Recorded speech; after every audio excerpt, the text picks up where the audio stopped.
अस्सलाम वालेकुम वरहमतुल्लाह।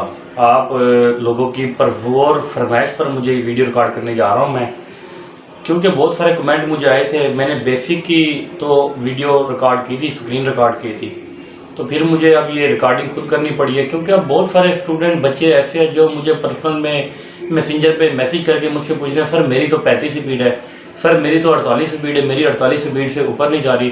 तो उनके लिए वैसे तो जो मैंने अपना टॉपिक रिकॉर्ड किया है, जो कि हमारी वीडियो में चल रहा है वही चलता रहेगा, आप उसके मुताबिक करते रहें।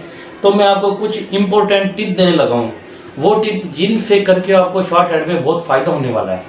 इतना फ़ायदा होने वाला है जिसकी आदि कोई नहीं है। एक आपने मेरी ये वाली वीडियो देखनी है और इसके बाद वाली वीडियो देखनी है। इन दोनों वीडियो में सिर्फ मैं शॉर्ट एंड इम्प्रूवमेंट के बारे में, अब ये उन स्टूडेंट के लिए जिनकी स्पीड 25 है, जिनकी स्पीड 30 है, जिनकी स्पीड 50 है, 45 है, 48 है, उनके लिए ये वीडियो मैं रिकॉर्ड कर रहा हूँ। तो वीडियो को पूरा देखिएगा, वीडियो बहुत अच्छी होने जा रही है जिनसे आपको फायदा होगा इंशाल्लाह। अच्छा, अब मुझसे एक बच्चा सवाल पूछता है, सर मेरी 48 के ऊपर स्पीड रुक गई है। तो मैं उनको सिर्फ एक बात ये वाली कहना चाहूँगा कि देखें, अब आपने ये सोचना है कि ये मेरी 48 स्पीड कैसे बनी है। अब देखें, एक वक्त वो था जब आपकी 48 स्पीड नहीं थी, आपकी 30 स्पीड थी, फिर 30 से आप 35 पे, 35 से आप 40 पे, अब आप 48 पे आ गए हैं। तो भाई जब आपकी स्पीड 30 से 48 पे आ सकती है तो 48 से 60 पर भी जा सकती है, लेकिन क्योंकि ये स्टेज है ना बहुत स्लो हो जाती है, उसके लिए मैं मजीद आपको अब टिप बताने लगा हूँ। सबसे पहली टिप, आप अज़म कर लें। आपने अज़म ये करना है कि मैंने एक दिन में कितने पैरे टाइप करने हैं, 5-5 मिनट के जो टाइपिंग टेस्ट के पैरे हैं, 5 मिनट का एक पैरा, और 1 घंटे में 12 पैरे टाइप होते हैं। तो 12 एकम 12, 12 दूनी 24 और 12 तिया 36। तो आपने एक दिन में 36 पैरा जार टाइप करने हैं, 36 पैरे टाइप करने हैं। ये पहली बात हो गई। अब मैं आपको दूसरी बात बताना चाहूँगा, दूसरी बात को भी आपने पल्ले बांधना है। अब 36 पैरे कर लिए, हमने इनका शेड्यूल क्या बनाना है। आप देखिए, बहुत सारे ऐसे स्टूडेंट हैं, ऐसे तालिब इल्म है, कुछ ऐसे मुलाजम भी है जिनकी नायब काफिल की जॉब है, जिनकी मुख्तलिफ डिपार्टमेंट में क्लर्क की जॉब है, जो मुख्तलिफ प्राइवेट सेक्टर में जॉब करते हैं, कुछ घर में भी होते हैं, घर के काम काज अपनी ज़मीरें वगैरह संभालते हैं। तो उनकी मसरूफियत को देखें, मद्देनजर रखते हुए आपको ये बताना चाहूँगा कि मैं आपको वो शेड्यूल दे रहा हूँ जिससे आपको इतना फ़ायदा होने वाला है जो आप सोच भी नहीं सकते। आप 1 घंटा फजर से पहले आपको उठना पड़ेगा जी, क्योंकि जो फजर से पहले का टाइम है, अब सोने के बाद का जो जब आप उठते हैं ना, तो जो आपका माइंड है तो सबसे ज़्यादा फ्रेश होता है।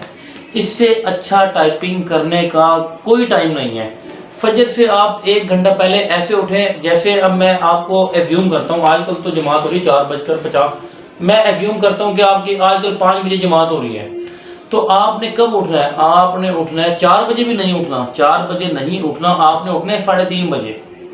3:30 बजे उठने के लिए आपको टाइमली सोना पड़ेगा। फिर वो आप अपनी रूटीन चेक करेंगे। अगर आपने कुछ गेन करना है, अगर आपने कुछ हासिल करना है, अगर आप कुछ बनना चाहते हैं, कुछ साबित करना चाहते हैं, तो फिर ये आपको टाइम टेबल अपना बनाना पड़ेगा, अपना शेड्यूल बनाना पड़ेगा।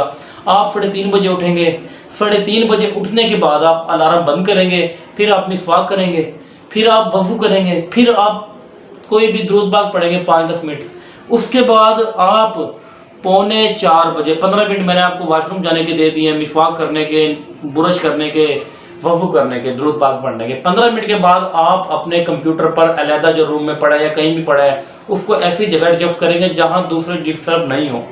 हमने टाइपिंग जरूर करनी है, लेकिन हमने किसी को डिस्टर्ब भी नहीं करना है। ऐसा ना हो ना हम टाइपिंग करें जहाँ अम्मी अबू सोए हुए हैं, जहाँ बहन भाई सोए हुए हैं, तो हम किसी को तंग करके कोई चीज़ हासिल नहीं कर सकते। तो अलहदा रूम में, अलहदा जगह में, बरामदे में थोड़ी सी तंगी बर्दाश्त करनी पड़ती है। उस जगह आप अपना कंप्यूटर रखें जहाँ कोई दूसरा डिस्टर्ब ना हो रहा। तो आपने 4:45 बजे से लेके 4:45 बजे तक टाइपिंग करनी है, 1 घंटा रेगुलर टाइपिंग करनी है।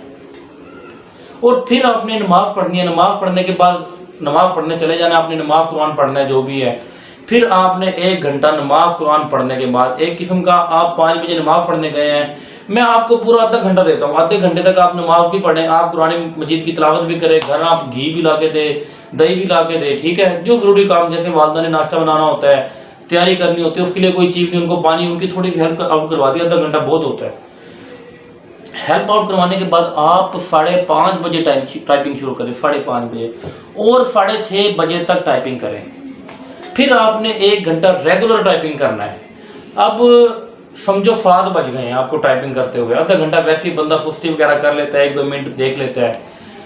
अब आपने 7 बजे से पहले आपने 2 घंटे वो टाइपिंग की है जो कोई सोच नहीं सकता वो आपको कितना यूजफुल साबित होगी, वो आपको बहुत बेनिफिट साबित होगी। और एक रहता है फिर आपके पास 1 घंटा, वो आपकी मर्जी है, दफ्तर जाने से पहले करें, दफ्तर के दौरान करें, दफ्तर आने के बाद करें, असर के बाद करें, मगरिब के बाद करें या सोने से पहले करें। ये जो मैंने आपको तरतीब शॉर्ट हैंड की बताई है, टाइपिंग की बताई है, सॉरी टाइपिंग की बताई है, तो ये आपको बहुत मुफीद साबित होने वाली है, जिसका आपको बहुत फायदा होने वाला है। तो आपने इस चीज़ को फॉलो कर लिया है। अब मुझे दूसरी वीडियो रिकॉर्ड करनी पड़ेगी क्योंकि मुझे लग रहा है ये वीडियो मेरी लंबी हो जाएगी, तो बहुत ज़्यादा लंबी वीडियो नहीं करूँगा। तो फिर अगली, ये तो मैंने आपको टाइम ड्यूरेशन बताया कि एक तो आपने कितनी देर टाइपिंग करनी है और कौन से टाइम पर टाइपिंग करनी है। तो अगली वीडियो में मैं आपको बताने जा रहा हूं कि टाइपिंग कैसे पता लगेगी कि आपने 36 पैरे किए हैं, कौन सी तरतीब से 36 पैरों में। जैसे आज आपने फिर 36 पैरे किए, कल फिर आपने 36 पैरे किए, परसों फिर आपने 36 पैरे किए, तो आपको महीने के बाद कैसे पता लगेगा मेरी स्पीड इंक्रीज हो रही है। तो वो मैं अब आपको बताने लगा अगली वीडियो में। तो इंशाल्लाह फिर अगली वीडियो में हम मिलते हैं।